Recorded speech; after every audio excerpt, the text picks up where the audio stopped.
Hello. Hello. That's right. It is YouTube time, this time all the time. If you like poetry, if you like literature, if you like cultural history, then you've come to the right place. We make podcasts about all of those things. So be sure to like and share this video. And of course, most importantly, subscribe to the channel so you never miss an upload. Since we mostly make podcasts, you can also find our shows on all the major podcast platforms. So if you found this video, but YouTube isn't your speed for regular podcast listening, head over to Apple Podcasts, Stitcher, SoundCloud, Spotify, wherever you get your podcasts, and subscribe there. All right. Hope you enjoy the episode.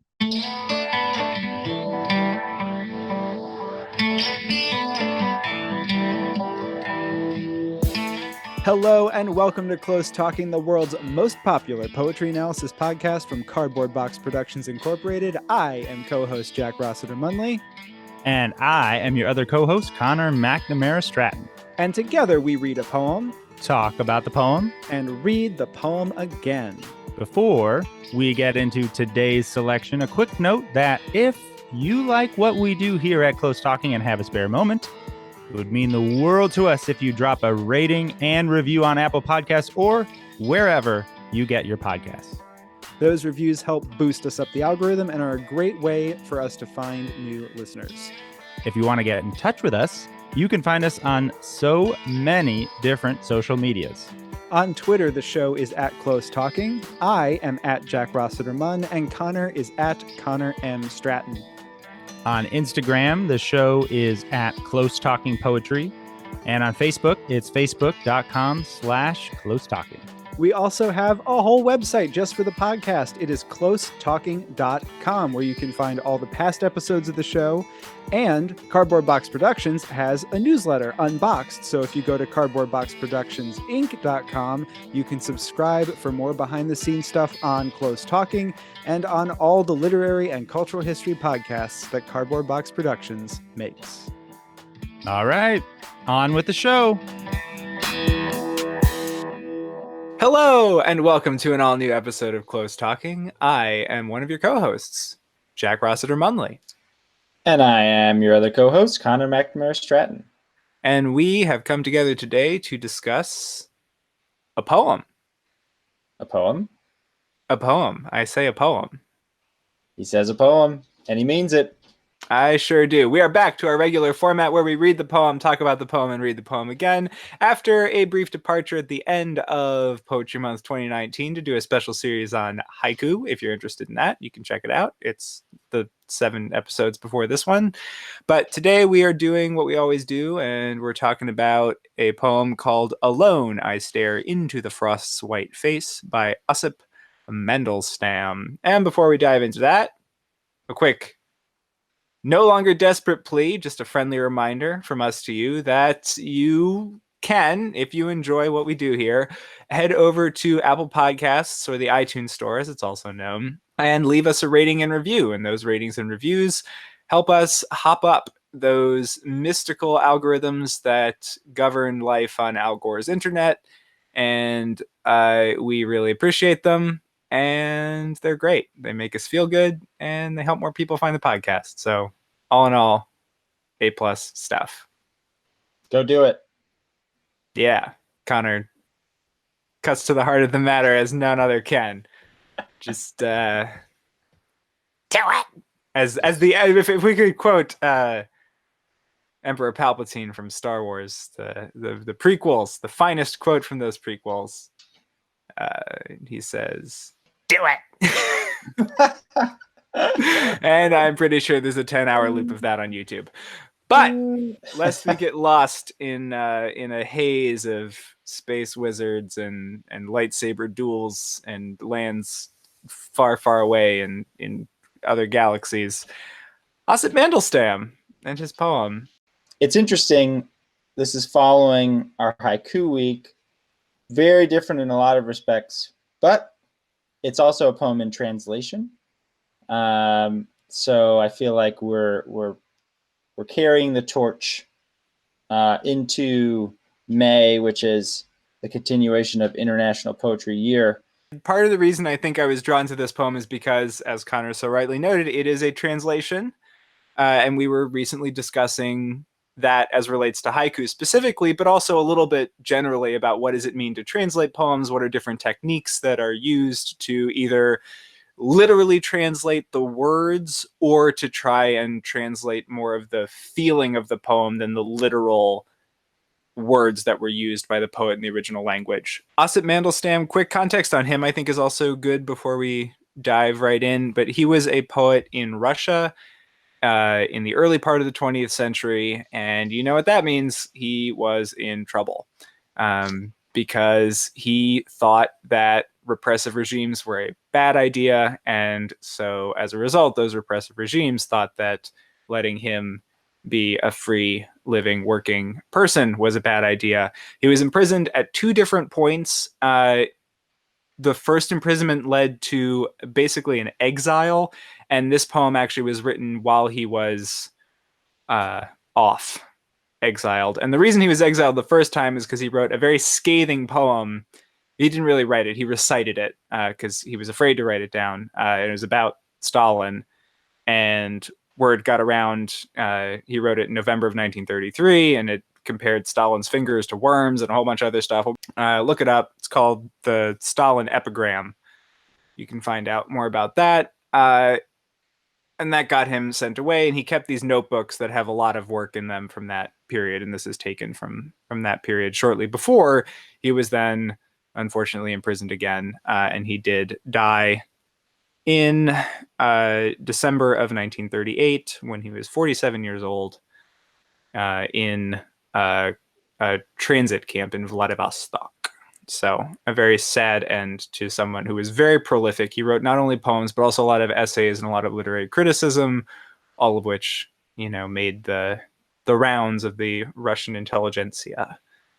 So a major loss. He was also Jewish. He was a major loss. So with that, here is Alone I Stare into the Frost's White Face by Osip Mandelstam, translated by John High. Alone I stare into the frost's white face. It's going nowhere, and I from nowhere. Everything ironed flat, pleated without a wrinkle. Miraculous, the breathing plain. Meanwhile, the sun squints at this starched poverty. The squint itself consoled, at ease. The 10-fold forest almost the same, and snow crunches in the eyes. Innocent, like clean bread. Yeah, this poem is so interesting and kind of mysterious to me. I'm curious, in full disclosure, I don't think, read any Osip Mandelstam before this. And also just what, it seemed like, based on my reading, he wrote, he kind of rose to prominence, I think, in like the early 1910s. He had a collection called Stone that like really vaulted him into the high levels of the literary scene in Russia, and then continued to write in various ways for the next 20 years or whatever. So I'm curious, like, what about this poem too sort of drew you in? Definitely. Stone was his first big collection, and he even joked at one point when he was in, I guess, a work camp of some sort. He and these other prisoners were tasked with moving stones around, and he joked because he was feeling so ill that his first work was stone and his last work would be stone because he would expire from the exertion. So, yeah. And I had been aware of Osip Mandelstam, and I've read a few of his things here and there, but had never really spent a ton of time. I'd always liked his stuff, but this translation particularly grabbed me. As you said, it has this air of mystery about it, where on its surface it's just kind of like looking at snow, maybe, but both the way that it starts out and where the title comes from. I stare into the frost's white face. There's this immediate move to personification that I found interesting.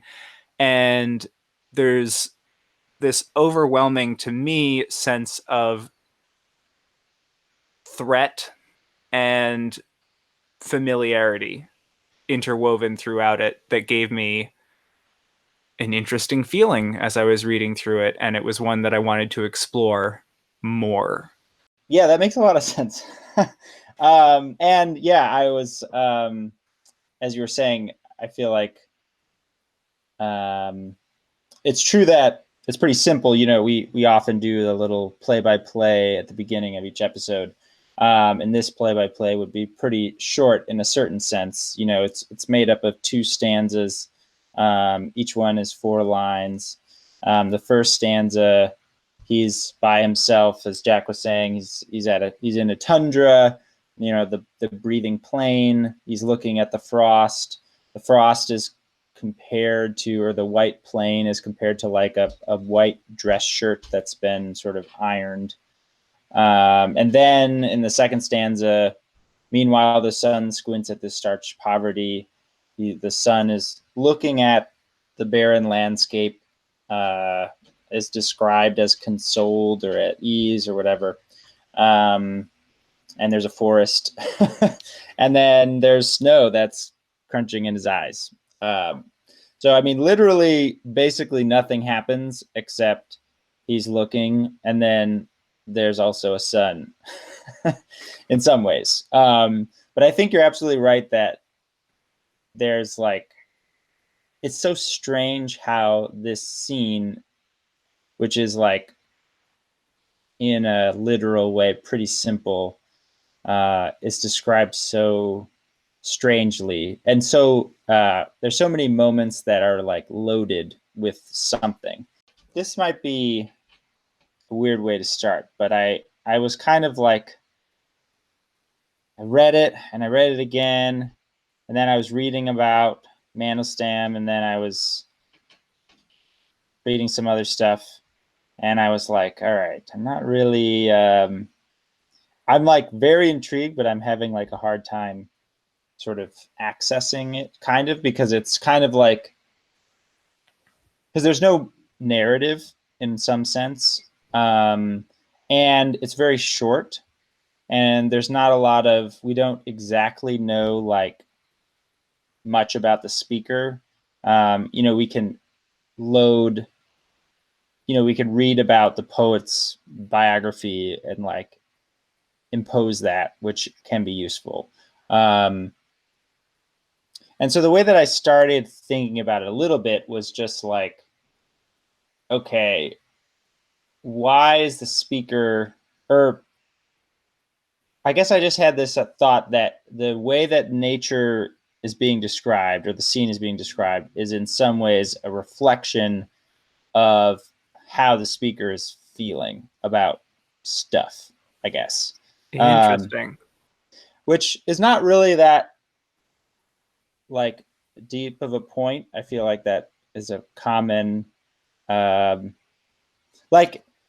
the cliche, it was a dark and stormy night, is like, okay, the nature is giving us a sense of the emotional atmosphere or the forebodingness that's going to come in the story. So, but it was sort of a way that I could kind of creep in. And in a basic sense, the speaker is like just so isolated and kind of like, it's this weird thing where I feel like the speaker feels oppressed, but it's by like so much, it's not like a claustrophobia, it's like the opposite kind of.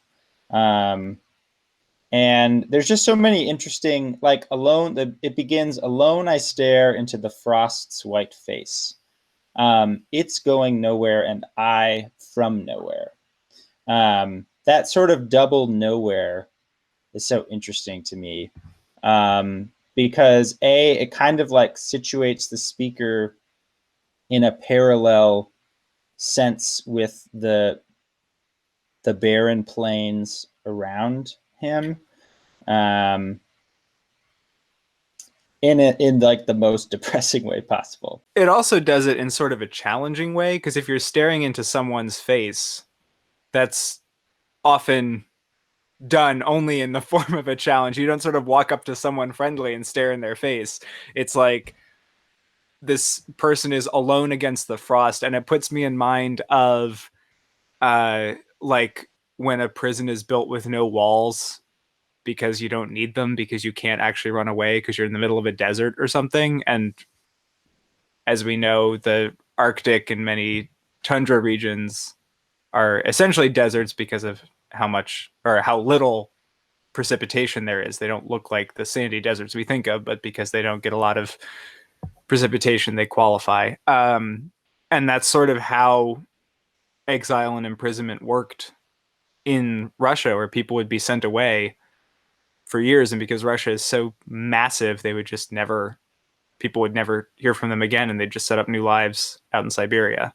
Yeah, no, it really helps knowing that this poem was written during his exile, you know, and during this time I was also reading a little more. I mean, it seemed like he was kind of just in a horrible mental space, and I think he attempted suicide at one point. And when he went back to Moscow after his exile and got arrested the second time, I think he had been committed into a sanatorium and then was arrested while he was in the sanatorium. So yeah, I mean, we have this, it's like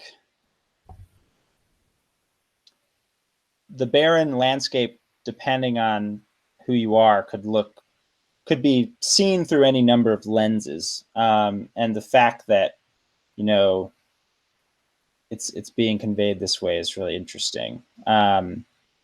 Every element of the landscape is also alive at every turn. So the frost's white face, great. Then we get into this breathing plain, which I think is a fascinating way to describe the plain and conjures a lot of different images, and is just like a really interesting turn of phrase. But then you have the sun, which squints. And so everything that he sees is coming alive or is being given life.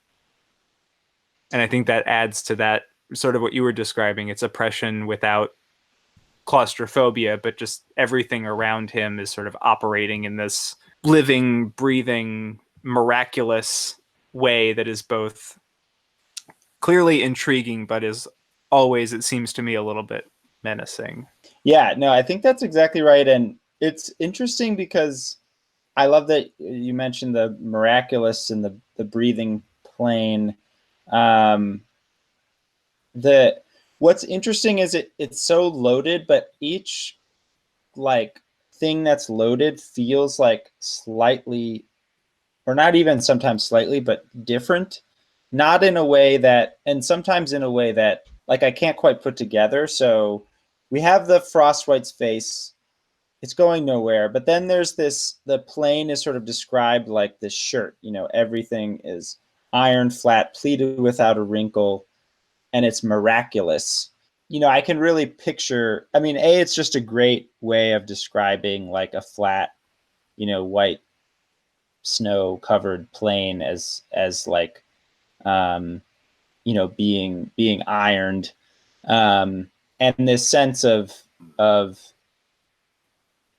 you know, something being done to the surface, you know, of the earth. But also something, it's just interesting because it's something that you would wear, and it's like, and then I'm thinking, well, if it's like he's staring at the frost's face, then, you know, that's the head. And then I'm getting the shirt with like the torso. And then I'm seeing the breathing as like, you know, coming from that somehow. But it's like oppressive, but miraculous in this kind of austere sort of beauty kind of way. But then it's also formal, maybe in the way that the shirt is conveyed. And yeah, and then the shirt metaphor is continued into the second stanza slightly with the line, meanwhile, the sun squints at this starched poverty. Get that word starched, which I think is like such a nice touch. So, like starching a shirt kind of thing. But then he imbues this whole thing again with something else, with the word poverty. So suddenly, it's not just huge and flat, but it's, impoverished. There's the nothingness is suddenly like a lack. That also made me think the poverty line had me thinking, trying to picture what this was describing, like trying to give myself the actual image of the plane more, just because the poverty adds this element where all of a sudden I'm thinking, wait a minute, we're going beyond just description, but this is still part of the description. And so what am I seeing? And it made me think, like, what is a breathing plane? And I love exactly what you were describing with, if it's a shirt, it goes on over the breathing chest of the earth. That's very evocative, but it's sort of that flat expanse and the gusts of wind that blow intermittently, just clouds of snow. But the poverty element made me think of the way that oftentimes there are little bits of rock or dirt that sort of poke out and are what collect those gusts. And it would be almost like a threadbare shirt that would have those rocky elements poking through. And I just liked that the addition of poverty could add not just conceptually, but also to the literal way that I was thinking about trying to picture a described scene. Yeah, that's a really good point. Yeah, and it's interesting. I don't know if this is necessarily helpful, but like one thing that the poem does that's kind of interesting, that I think probably a number of poems that we've discussed, is what could be called either like an embedded metaphor or like a submerged metaphor or something. So, a metaphor, like a quote unquote normal one, would just be, if it was this poem, it would be like the plane, is an ironed dress shirt, right? So I'm saying I have my thing that I want to describe, this plane, and then I have my other thing that's unlike it that I'm saying it is, which is the dress shirt. But there's nowhere in this poem that that kind of like one-to-one thing is made explicitly. Rather, the metaphor sort of lies beneath the surface in like an implied way, right? So we don't even have the word shirt, in the poem. The starch carries the embedded metaphor that was sort of implied in the first stanza. I'm sure there's lots of things that you can do with embedded metaphors. Embedaphors, if you will. Embedaphors. Wow. All right. To me, the speaker is in like such a close relationship with nature, and the kind of force of nature is like so present in a pervasive way. And it may be like one effect of sort of rendering the plane in the more embedded or submerged or implied way, sort of creates that pervasive effect more, because it's like it's so intense that you don't even have the distance to be like, aha, I see the plane and it is a starched white shirt. Rather, it's just like you get to the starched part before you get to the shirt. It's like everywhere you go, the connotations of the metaphor are everywhere, before the kind of like specific one. Yeah, and I just feel like that really creates that just kind of really unsettling sense that the poem gives me. Very well stated. Well, thank you. Yeah, I think it's true, and it's real, because it does sort of lie underneath so much of the poem. But if you It's almost like the light is turned off in the room and you're feeling around and you feel the form of something familiar and understand what it is before you turn the light on. And at some point, that light goes on for you, but it's not, I don't know. That was just what came to mind when you were describing it, where it's like, it's there, you know it's there, but you don't see it yet. Yeah. You just keep bumping into it everywhere you go, as you were saying. Yeah. Oh, I like that a lot. It's also interesting. I was just thinking, I like that image of the feeling around in the dark is great. Yeah, that reminds me of this Natalie Diaz poem, which is called Why I Hate Raisins. And the first line of that is love is a pound of sticky raisins, I think. Yes. And it's such a good poem. And it's kind of about being a kid and growing up poor on a reservation and hating her mother, and not really like understanding what her mother was going through to like provide for her until later. But it's interesting because in some ways that poem has kind of an opposite metaphorical strategy, where the beginning of the poem is like this very explicit love is a pound of sticky raisins, and we have like the thing love and then the sticky raisins, and then basically the metaphor is never explicitly brought up again, but the raisins recur.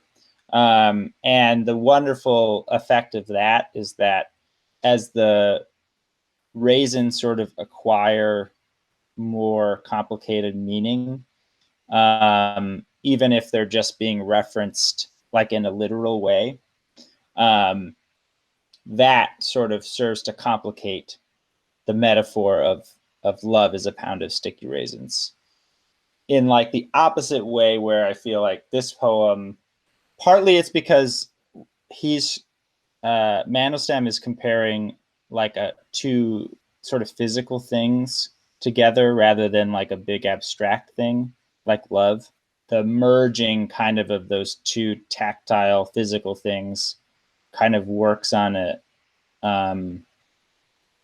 like the submerged level, whereas if you were like doing a weird implied physical metaphor for love, I feel like that would be hard to pull off. Yeah. One thing that is really interesting, sort of that line, the starched poverty is really interesting. What's kind of funny is that it's the sun that's doing the squinting. It's like, meanwhile, the sun squints at this starched poverty. And it's like, obviously, normally you squint at the sun because the sun is what is bright. But not only is the sun doing the looking, it's also doing the squinting, as if the poverty, the starched poverty, was so bright that the sun had to squint or something, which in some ways makes sense insofar as like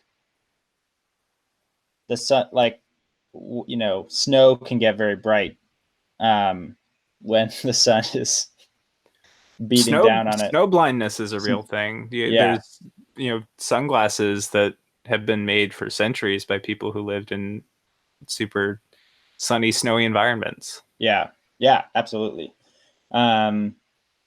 But then, okay, so I just want to know what you think, because this is the part where the poem goes from like being like weird, but sort of in my head comprehensible, to taking like a totally new direction, which is just these two lines. Meanwhile, the sun squints at the starched poverty, the squint itself consoled at ease.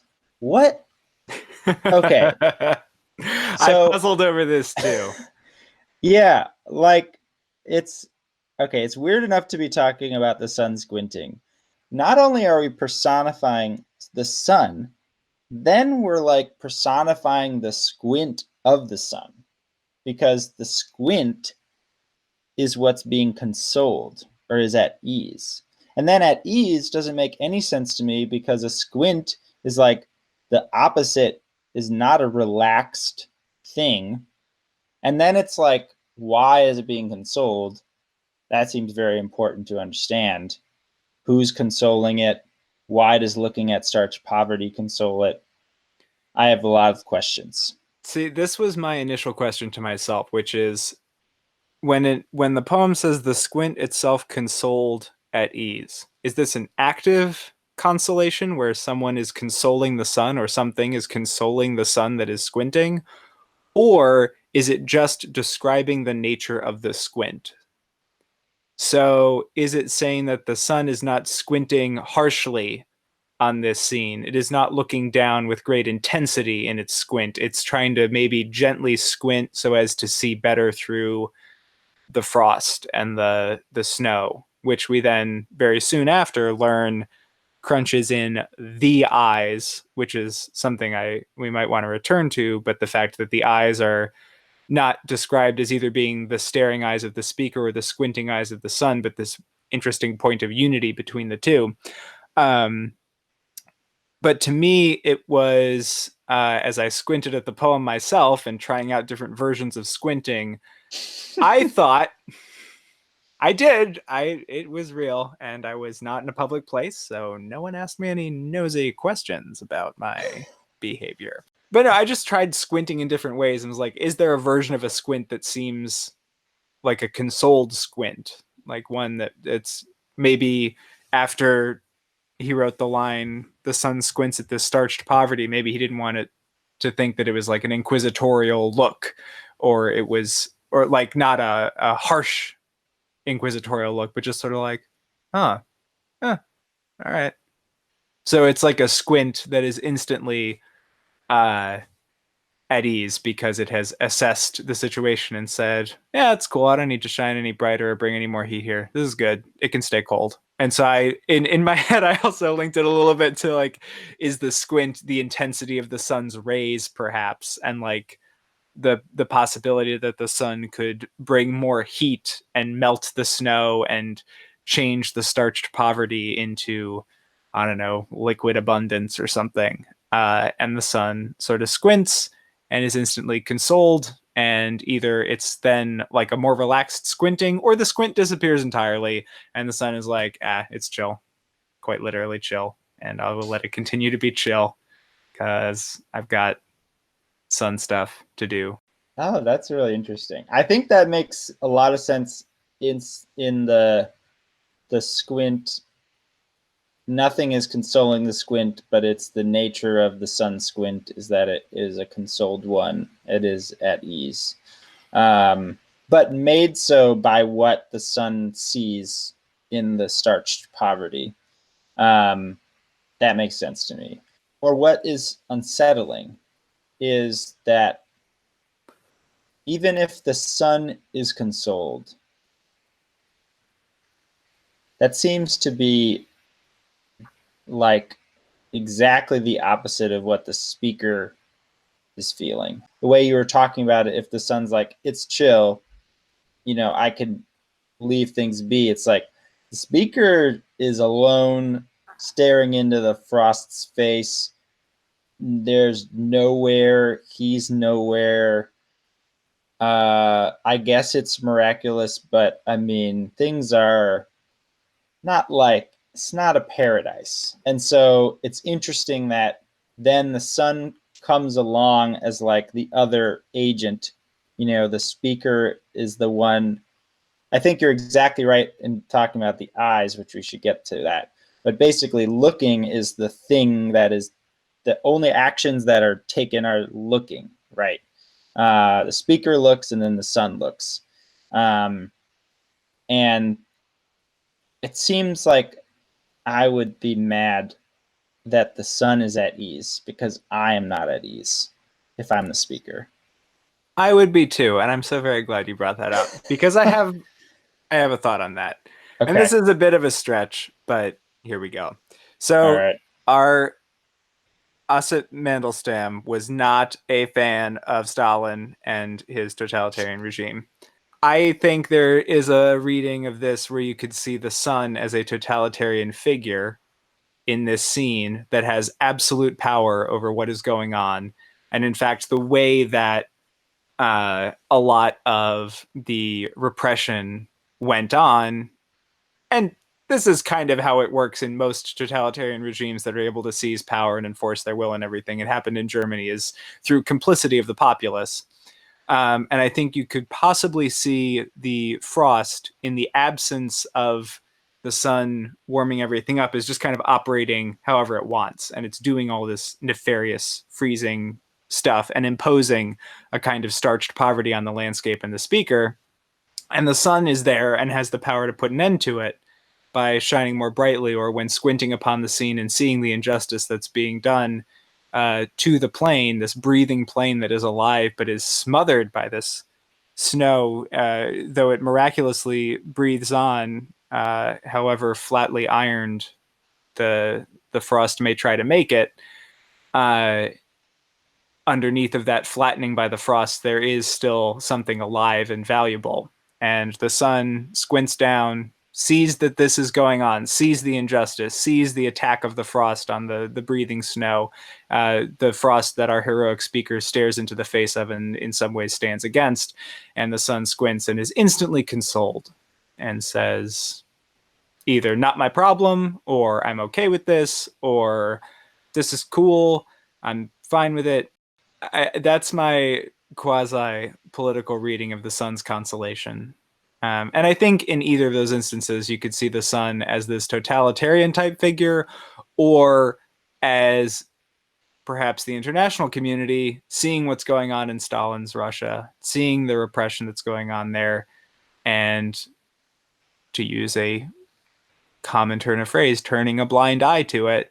You also have that on the sort of internal level where there's a lot of people who knew about what was going on and in fact were collaborators and were turning a blind eye to the violence they were inflicting on their former friends and neighbors when they were reporting them for being bad party members. I like that reading a lot. I have no idea what to make of it. Like, I have no idea. It's one of those things where I wish I could talk to him and see what he was thinking. Me too. But there's or that he'd like written about it at some point. Yeah. But I mean, it makes sense in that, because then the other weird part that's like the extension of the central weird part, which is the sun's consolation, is the next line, the tenfold forest almost the same, which is like suddenly the sun, the huge forest, which is somewhere near the plane, is like the sun. And I'm, if we're making a simple like symbol thing where the sun is the Stalinist figurehead, the forest is the kind of mass enforcement of such a regime or something, which also is consoled or something. Or it is the complacent populace that is equally at ease with repression because it's easier not to do anything and just stand there like a wooden forest than to involve yourself in such troubles. Yeah, that makes a lot of sense. And it is interesting. I was reading about him, and one part of the Soviet regime was that art and artists were kind of coerced and compelled to write or make art that was, at the very least benign, and probably at least like a kind of propaganda or supporting of a kind of vision that the state would want. And Mandelstam was like very opposed to that, which obviously got him in a lot of trouble. And interestingly, what I was reading is that, it's so funny because it's like, so he was, one big thing of the Soviet regime, from my very cursory knowledge, is that the collective and, the sort of the masses that was like an important part of the Soviet identity, that like we're all working as a collective unit. And that one way that Mandelstam's poetry resisted it, even when it wasn't sort of like explicitly being like, fuck you, Stalin, was, which he did have poems that we talked about that were fuck you, Stalin, was they just emphasized a kind of individualist or humanist way of being in the world, which this poem is doing also, where, you know, the speaker is just in total isolation. I mean, it's a bleak vision, but it's, the speaker is, you know, resolutely, maybe he's from nowhere, but he's alone and discreet, I feel. Absolutely. That's fascinating. That adds another layer to a connection that I sort of made one of the first times I read through the poem, which is one of the things that I thought of because of the last line, and the snow crunches in the eyes, innocent, like clean bread. Had a lot of thoughts about that, but one of it was that you have the frost crunching in the eyes. It's no longer an external element that's being viewed or stared at, but it's now in the eyes. And so naturally, I was thinking of our old pal Ralph Waldo Emerson and his invisible eye, because that's not just an eye that reflects, but an eye through which nature moves. And the famous quote from Ralph Waldo Emerson, I became a transparent eyeball. I am nothing. I see all. The currents of the universal being circulate through me. I am part or parcel of God. Which I felt was going on a little bit here. Not necessarily the sort of divine element of that, but the idea that you could be an individual in nature through which nature was moving in an important symbolic way. I am loving where this is going. So this might be time to talk about the fact that this is a translation. Yes, it is. I found a few other translations of this poem worthy of note. Other ways that this last line was rendered. And snow crackling in my eye, like new bread, blemishless. Then there's this other one, and with the innocence of fresh bread, snow crunches in the eyes. And then I found another one that was, and snow crunches in my eyes, sinless as fresh bread. Interesting. Yeah. The difference between fresh and new bread and the phrasing of clean bread is interesting to me, because poverty is mentioned earlier, and because of what I know about what was done, especially during the Second World War, which would post-date the writing of this, but what I imagine was being done in work camps, which is that a lot of sawdust was added to bread, which would make it pretty unclean, even if it was fresh baked and new. Yeah. And clean also connects a little more to innocent or sinless, in that it's not new or fresh. It's like not unpure or what, or not dirtied. Untainted. Yeah.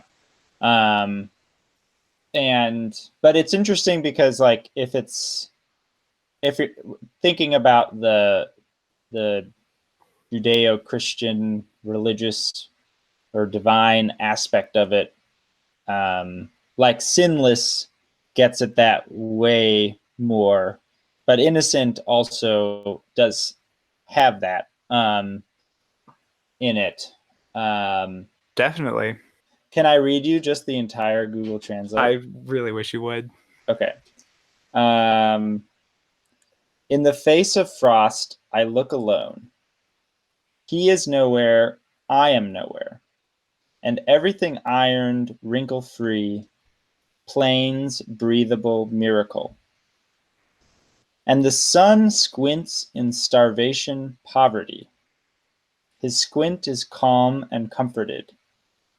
10-digit forests are almost, and the snow crunches in the eyes like pure bread is sinless. Very interesting. Probably less grammatical work has been done on that to conform to English conventions. Yeah. Yeah, I think so. But by and large, pretty similar to this translation. Yeah, yeah, which is impressive because it reads pretty like some poems I read that are in translation and I'm like, this is obviously translated. And this one, there's a little bit that's kind of weird, but nothing super weird. So yeah, it's an impressive translation, I think. What one thing that's so difficult about this poem, I think, is like how many places it goes in such a short amount of time. It's like so compact, and it's hard for me to go back to the beginning of the poem and I'm like, alone I stare into the frost white face, and I'm like, okay, I don't know how we get from here to and snow crunches in the eyes, innocent like clean bread, because they just seem like such different ways of thinking about the snow and the frost. The last kind of thought that I have, which sort of goes back to the beginning of what I was saying, is like the way that I started to access it is just trying to like there's a way that I would read this and be like, okay, and I don't usually like, I try to resist this, but like part of me wants to go into puzzle solving mode with this poem, and like, you know, it's got this kind of logical or symbolic code that I have to unlock, which I don't like. That's how I feel like poetry is taught so often incorrectly, but still some poems actually, at least if you do that, it's a rewarding thing, not like it's the only way to do it. But I feel like this one, to think of it as a poem that has a kind of meaning per se that one can extract, seems to be more of a fruitless endeavor. But when I try to just like think of what the speaker is feeling, if I'm just like, okay, the speaker is just in this place and is looking around, and this is what they're thinking and they're saying, that seems to be the way I can best get at it, because I can just see how, I mean, this is just a general point, but just like when you're moving through the world, like you have so many different emotions or thoughts or feelings that are happening like one after the other. And some of them are contradictory. I can just see how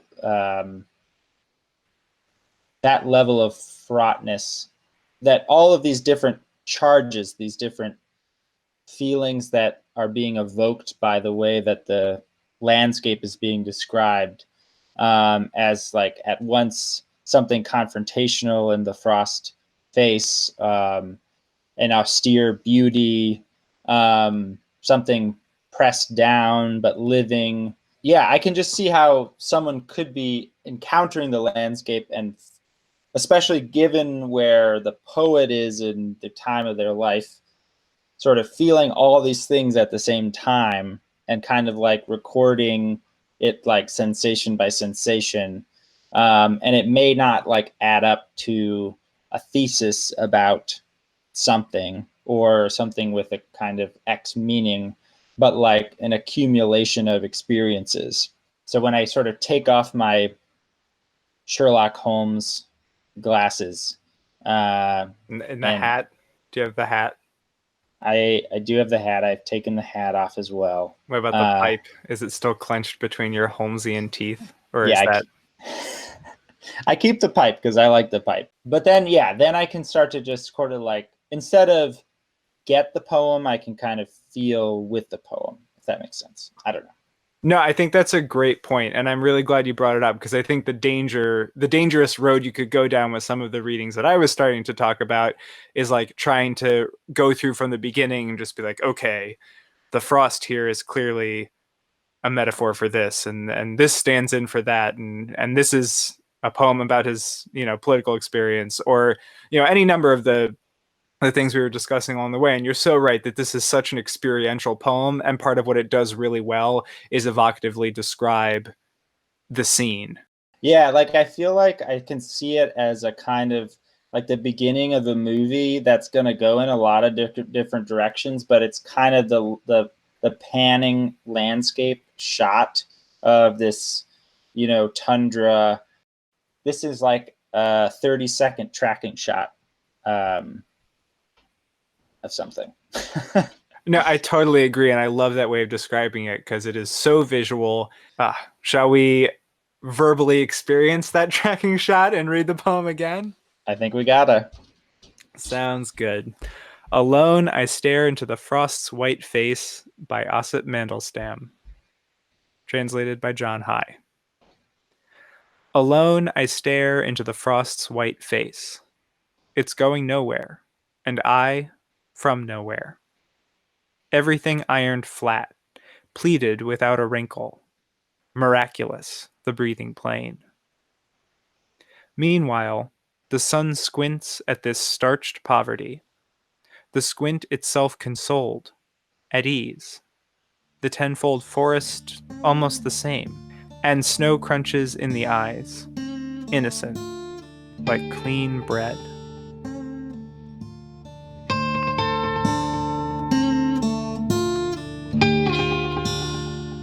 Hey, thanks for listening.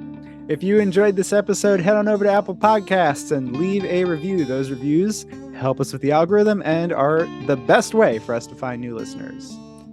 Do you have thoughts about this poem? Or is there a poem or poet you'd like us to cover on a future episode? We would love to hear from you, and there are tons of ways to get in touch. Yes, you can send us an email to closetalkingpoetry@gmail.com or find us on Twitter. I'm at Jack Rossiter Munn, Connor is at Connor M. Stratton, and the show is at Close Talking. On Instagram, we are at Close Talking Poetry, and we are on Facebook at facebook.com/closetalking. And speaking of all of those many and varied social media platforms, a very special thank you to our incredible social media manager, Corey Chena. Woo woo! Woo. Thank you all for listening, and we'll see you next time. See you next time. Come back again. Please come back just one more time. Door's always open. Okay, bye. See ya.